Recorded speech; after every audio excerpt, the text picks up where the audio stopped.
Chelsea and Manchester City both trying to get deals done before 7 o'clock tonight. And I tell you what, they are running out of time. Chelsea trying to get Jamie Gittens over the line. Kaveh Solokol has got some news. What have you got?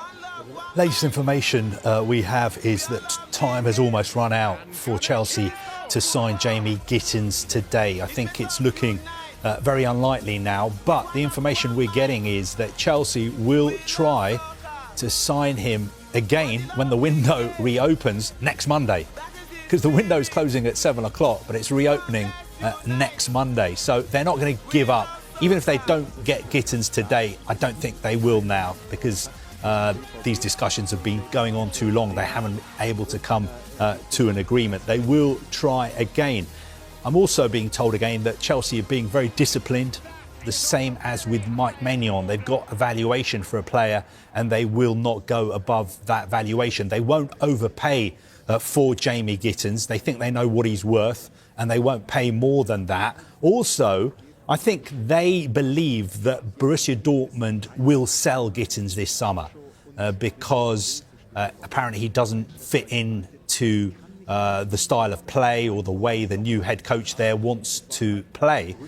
And they know that the player himself really wants to move to Chelsea. So with all that in mind, I think Chelsea's thinking is, let's not overpay and get too excited and carried away just because there's this first deadline. Let's wait until the window opens next Monday, and we've got the rest of the summer to try and do a deal for Jamie Gittens. And if Borussia Dortmund don't play ball, we'll switch our attention to another target. Sky Germany are being a little bit more bullish than we are at the moment, because Sky Germany are basically saying the deal is off. Right. They're saying the deal is off.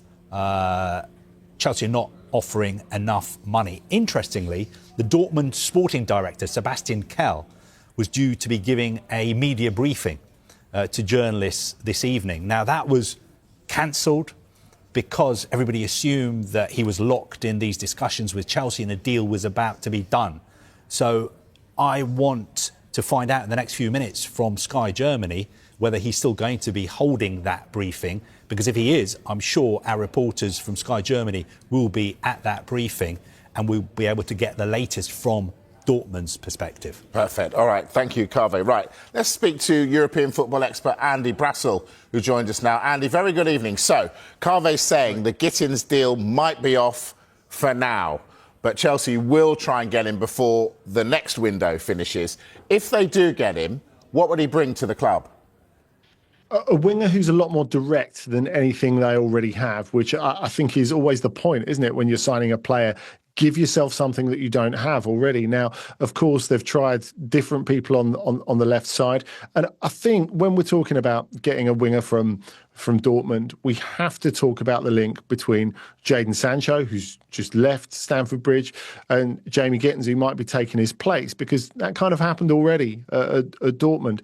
They've both come on similar career paths, from playing academy football at Manchester City to going over for their first experience of senior football at Dortmund.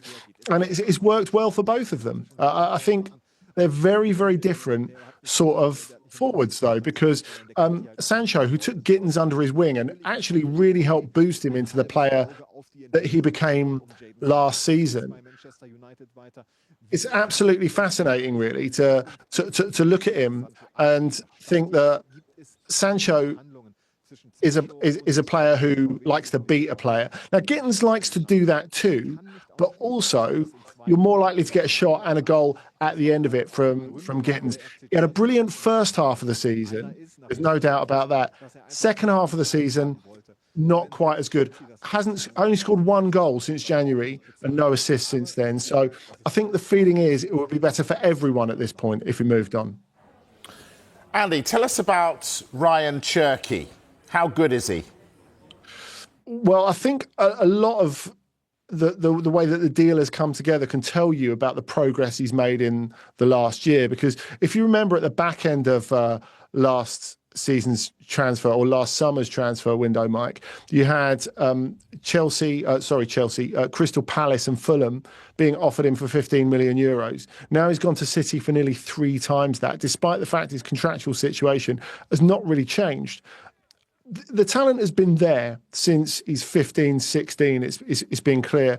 And for someone at his age, he's only 21, to have played that many first games, played well over 100 first-team games for Lyon, shows you that they're getting someone very experienced. But what they've got is someone who last summer was considered a great talent, is now a great player.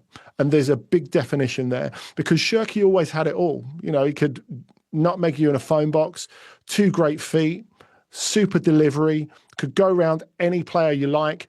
But now he's put that all together in the context of being a footballing adult almost. So the bit where he didn't get the move that he wanted last summer, and he thought he would go to PSG or Dortmund actually next summer. Dortmund had another go for him in January, and that didn't happen. And all of a sudden they were trying to foist him to clubs who are maybe not so glamorous in the Premier League, with all due respect to Palace and Fulham. I think it made him knuckle down and think, right, okay, I've got to start playing a little bit more realistically now. He's far better in knowing when to keep the ball and when to release the ball. He doesn't dribble for the sake of it. You look at the fact he's got 11 goals and 20 assists last season, shows you just what bang you're getting for your buck. I think City are getting him at absolutely the right time.